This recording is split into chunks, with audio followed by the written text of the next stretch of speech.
সবাই আমাদের জায়গা থেকে ধন্যবাদ জানাচ্ছি এবং ছোট ছোট কিছু অ্যাডভাইস যেটা থাকছে যে নির্বাচন কবে হবে আমরা তাড়াতাড়ি চাই।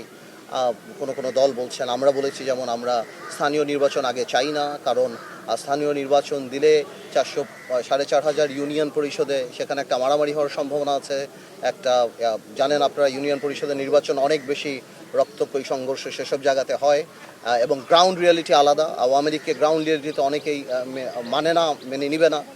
তো এই সন্ত্রাস যাতে কোনোভাবেও না হয় এবং স্থিতিশীল জানি থাকে এবং কোনো ধরনের কোনো সংস্কারই জানি জাতীয় নির্বাচনকে বিলম্বিত না করে। আমাদের তরফ থেকে বলেছি, অনেকে বলেছে, অনেক রাজনৈতিক দল আবার চেয়েছে যে স্থানীয় নির্বাচনটা আগে হলে ভালো হবে, বা এভাবেই করে আলাপ চলছে।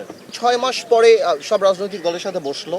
6 মাসে আমাদের অর্জনটা কি, আমরা কতদূর গেলাম এবং 6টা কমিশন যে কাজ করেছে আমরা কতদূর অর্জন করেছি এবং আমরা পাশে ছিলাম, আমরা সামনেও পাশে থাকবো।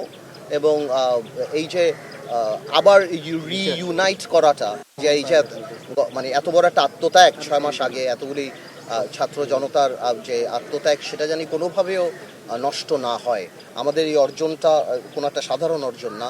আমরা যেন নিজেদের স্বার্থে বা নিজেদের কোনো কারণে নিজেদের রাজনৈতিক উদ্দেশ্য হাসিল করতে ওইটাকে জানি আমরা কোনোভাবে আন্ডারমাইন না করি।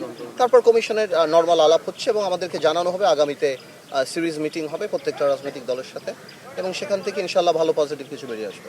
আমরা সন্তুষ্ট, আমরা সরকারের পাশে আছি। যেটা ভুল হচ্ছে না হচ্ছে আনুষ্ঠানিক অনানুষ্ঠানিকভাবে তো আমরা সরকারের সাথে কথা চলছে।